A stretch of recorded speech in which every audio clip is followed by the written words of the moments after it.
Mike, you know what the worst part about you having a kid is? What? We just can't sit around and play board games all day, every day. There's just not the time. Not that we could do that before anyway. Yeah, but now it's just like... But really, it's out there. But these are games we wish we could dedicate a little more time to.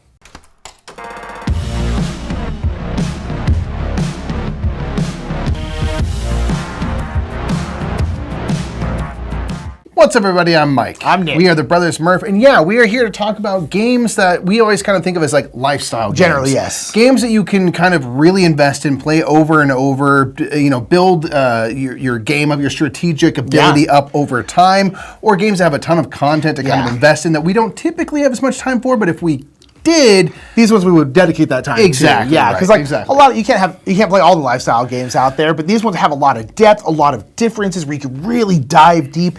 And honestly, I will say, prefaces in general, we as gamers, Mike and I specifically, in the way we like to play games, we tend to like to play a lot of different stuff. Yeah. So even if we had all the time in the world, we probably wouldn't dedicate that much time to any one game because we like playing different stuff. But there are definitely games where I'm like, God, I wish I could dive into this deeper. We honestly just do not have the time. Yeah, I wish I could be like dedicated in that way and really focus in on stuff to kind of up our levels and stuff. So this is going to be basically a bunch of games that you could really dive into for a long time.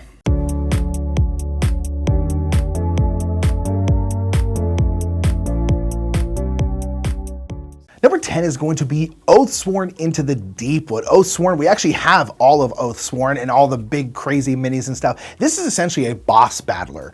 The game takes place kind of over two, I don't say phases, because phases is way too little of a word. Basically, you're going to have some kind of story part of it, story encounter, and you're doing all these things, and then you're going to go into the fight. But the story encounter can be kind of long, it depends, but you can also just choose to not do the story and just kind of get the stuff that you would get from the story if that part doesn't really interest you, and you're there just for the big fight.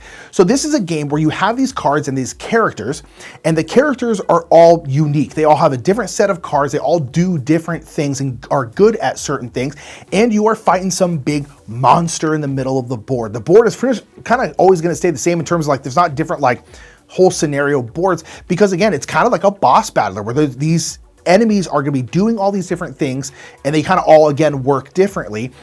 But you're going to be fighting them. And it's got this really great cooldown system where you are, when you play cards, you're going to go into different spots on your cooldown track, and then they're going to be coming back into your hand over time. I think a lot of games nowadays are doing these cooldown systems, and I think they're fascinating because they really increase that like cost decision space where you're like, okay, I really want to do this, but what it's going to cost me is time. I feel like a lot of games deal with cost in terms of like money or resources, but don't deal with time too much. And more games are dealing with time. Like, I can do this big thing, but I'm not going to get it back for a while. Is it worth it to do now, or should I wait till later? That kind of time is very, very interesting as a decision space.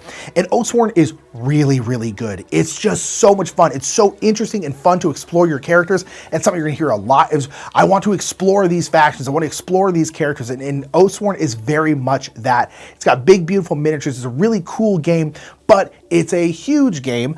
There's many different encounters, and the chances of us playing through it are pretty much none. But nonetheless, I really, really like it. I do wish I had more time to dedicate to it.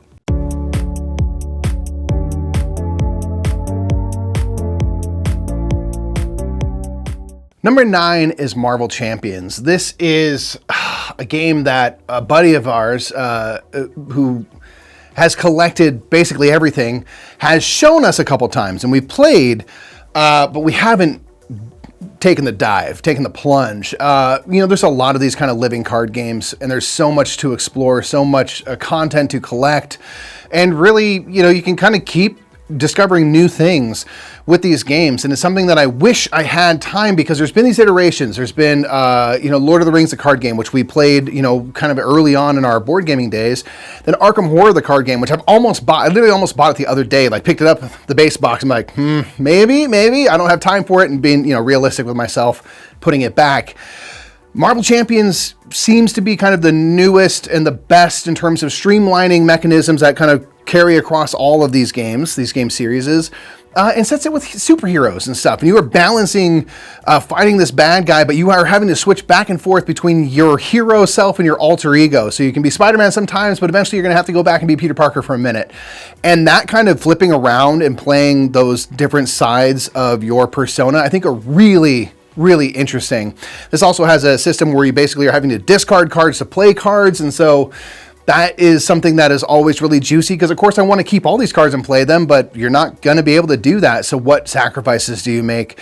It's something that I could see getting into very heavily. Maybe I'll have to borrow my friend's copy and like just dabble a little bit.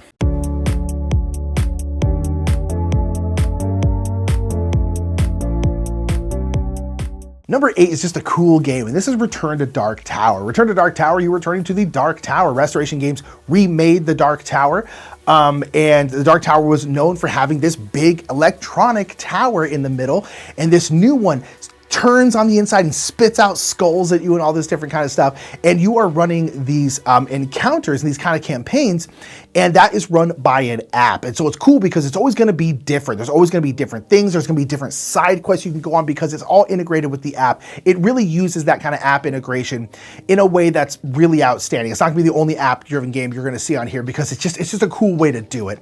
But nonetheless, this is a game where you are trying to fulfill this kind of final goal, usually getting into the tower, going to the top, and then fighting something.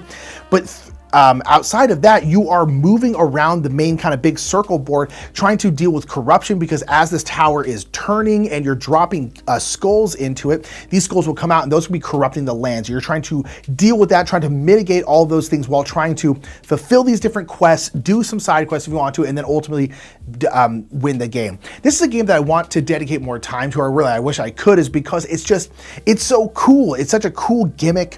It's such a cool game. The mechanics are really fun to play around with, but then on top of that, it's always going to be different because of the fact that it's run by this app. There are different scenarios, there's different quests you're trying to do, and then on top of that, things are always just going to work out different. There's always going to be enemies in different places because, again, all that stuff is kind of procedurally generated. It just works really well.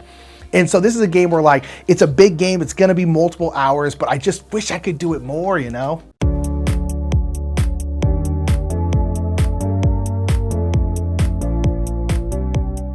All right, next up is Lord of the Rings Journeys in Middle-earth. This is a awesome app-assisted game where you are going through a story and exploring the board and stuff, and then as you explore the board or go out to do different things, the app is going to generate new game elements and kind of progress the story forward. So you might be like looking for this group of orcs you heard is in the area, and as you go around and investigate certain tokens and different things, it's going to reveal what was there. It's going to give you different tasks where you're going to be spending cards or turning over cards equal to a certain stat you have, hoping to get as many successes as possible. And there might be a thing where it's like you need 2 successes to succeed, or if you get 1 success, you'll get a lesser version of this thing. If you get 4 successes, you'll get a better version of this thing, which is going to change the kind of tenor and direction of a certain scenario, and then even carry over into the next scenario. If you fail the first one, the next scenario is going to understand that and give you some sort of challenge where, like, this person is now still here and you have to face down with them and they're stronger because they know you're coming, versus being able to successfully like sneak up on this group or whatever. So it's something that is so fun, and we have played quite a bit of, but every time we're playing with like a new group. So we just start back at the beginning and we maybe play the first scenario and the second scenario, maybe the third, and then a bunch of time passes and then we start over.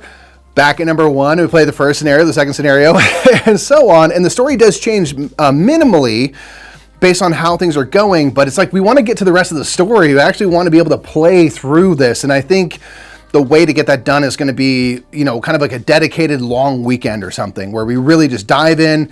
This is what we're doing, and try to at least get, further into the story than we ever have before.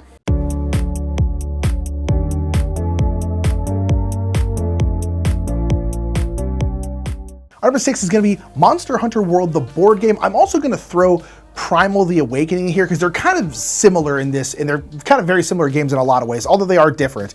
But Monster Hunter World is a boss battler game. Again, it's not the only boss battler on here, where you're going to be going up with some kind of monster. It's based off of the hit video game Stardew Valley, obviously. No, it's based off of Monster Hunter World, where you are tracking down these monsters and then fighting them. In this game, you're doing that as well. There's kind of like a tracking phase where you're kind of going through some story. You're going to get some cool stuff, but you're basically trying to find the monster, and then you go into the big fight, which is most of the game. And this has got this really cool, just pretty simple way of playing where you're just on a basic map. The map doesn't really change. There'll be some different like terrain around a little bit, but the map itself isn't very different because it's just a boss battler. where the big boss you're fighting, these huge gargantuan minis, and they all work differently. They all have different strengths, different weaknesses. And you have your character and you're playing out these cards in this kind of like fatigue stamina track where you can only play so many, and the order of the cards that you play matters because you're like, oh, I want to do this because this card is better if I've played this card before it.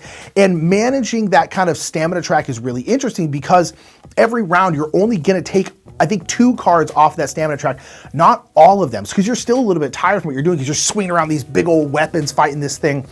And so managing that is really, really cool. Again, we've talked about these kind of cooldown tracks that are becoming more and more common. I think this is one of them as well. It's really, really cool. Why I wish we could dedicate more time to this is because it's actually not that hard of a game to get to the table because the mechanics aren't too complicated. It's also not super, super long for being one of these big games. And the main reason I want to do it is because I just want to see all these different monsters. All the monsters work differently. They all play out differently. On top of that, you get to level up your characters because when you defeat a monster, you get to harvest parts of that monster and you get to then turn those in to get bigger weapons, more different armor and helms, different abilities, really cool stuff. And I would like to explore that more, but I kind of can't because we just don't really have time. And Primal the Awakening is very similar where you have a, some kind of boss in the middle. This one's a little more simple where the boss itself isn't moving around, it's only turning. But again, you have characters, you're swinging big weapons, there's kind of an importance of card play. Again, they're similar games, although not exactly the same, but they're both really, really outstanding. And I wish I could dedicate a little bit more time to them.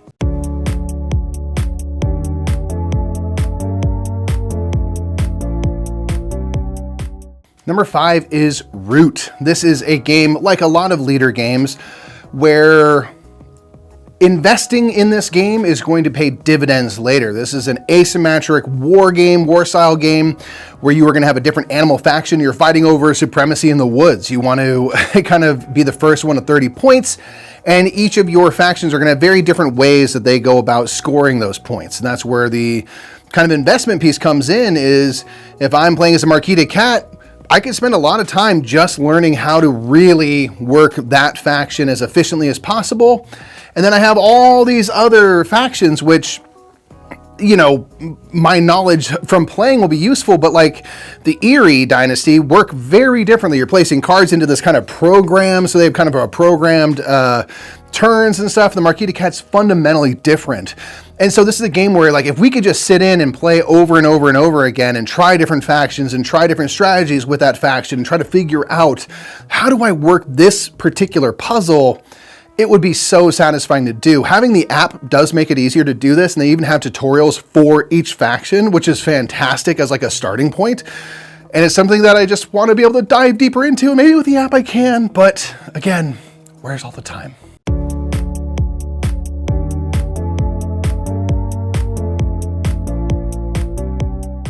Number 4 is going to be Frosthaven. Now, we have played through all the way through Gloomhaven. So you're like, Murphs, like, you've already done it once, can't you do it again? Not really, because we played all of Gloomhaven in 1 week. It was a challenge we did over on our channel, The Brothers Murph, where we tried to play Gloomhaven, every single scenario in Gloomhaven in 1 week. We succeeded, by the way, but go watch the video anyway.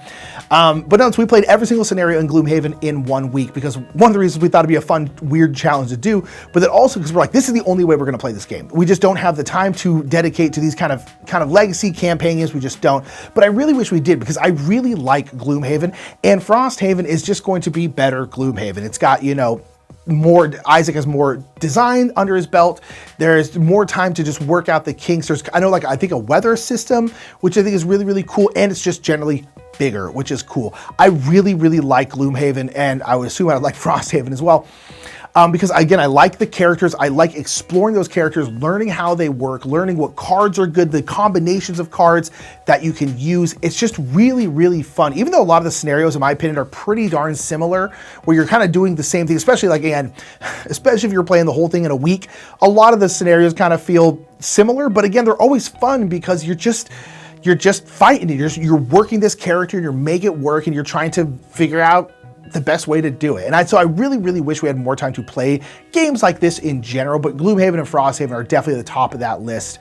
We didn't actually end up backing Frosthaven because we were just like, let's just not do it, because we'll never ever play it. So we don't even have it because we're just like, let's not kid ourselves and pretend like we're gonna play this game. We won't. But I do wish we had the time to. Maybe we'll try and play it again in a week, because that's probably the only way it's gonna get played.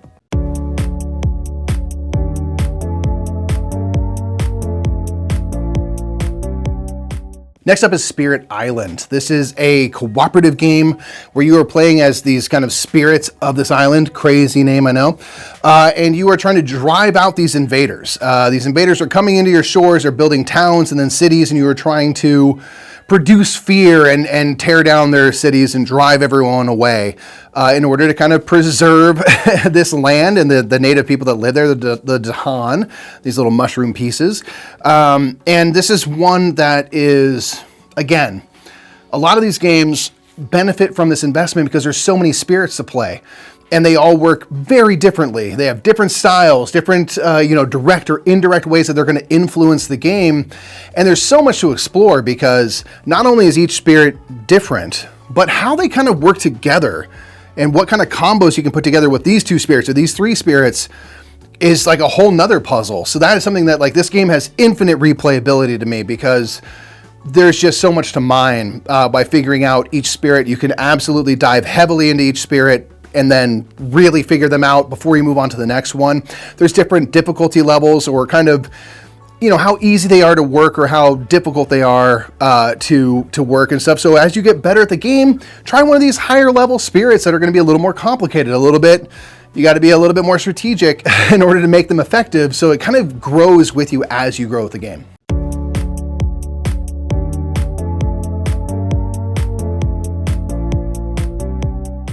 Our number 2 is going to be Too Many Bones. This is also going to be kind of like a stand-in for basically every chip theory game because, like, I'm a massive Burn Cycle fan, and you can throw Burn Cycle in here, Hoplomachus Victorium. There's a whole bunch of the new Elder Scrolls game, which I've gotten to dabble in a little bit. Basically all chip theory games. We're going to go with Too Many Bones because Too Many Bones is kind of like more specific for something like this because Too Many Bones is like a lifestyle game for a lot of people, and one of the main reasons is because every single gear lock, you're playing these heroes called gear locks in it, every single gear lock is very unique. They're very different. They have all of these like tech trees to them, these dice tech trees, and learning how to work your gear lock and how to play your gear lock is the game.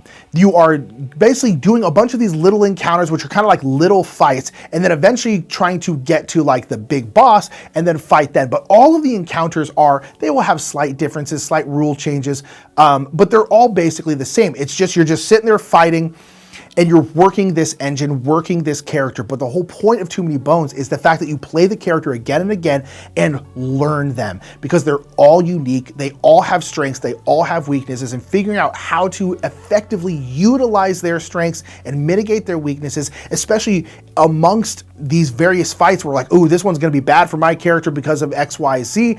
Dealing with that and learning those characters is the game. This is why this is a lifestyle game for so many people. And I just wish I had more time. I will say that this is one of the games that I am actively trying to put aside time for. I have Too Many Bones usually set up on my table at home. Right now the Elder Scrolls game set up there. But so that I can kind of continually play it because I really want to dedicate more time to this game. And this is one of the few games I think I actively can, especially if I'm playing it solo, because Mike and I getting together and playing stuff like this is even harder than just one of us doing it. And so I really love Too Many Bones, but again, you could really throw any chip theory game in here. They're all kind of these like massive lifestyle games.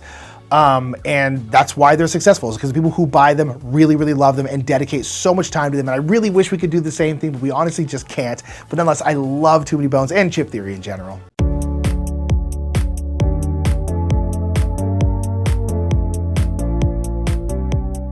All right, number 1 on this list is going to be Gaia Project. For us, this is a game that we are, in the earlier days of discovering. We're a little bit late to the Terra Mystica universe as a whole.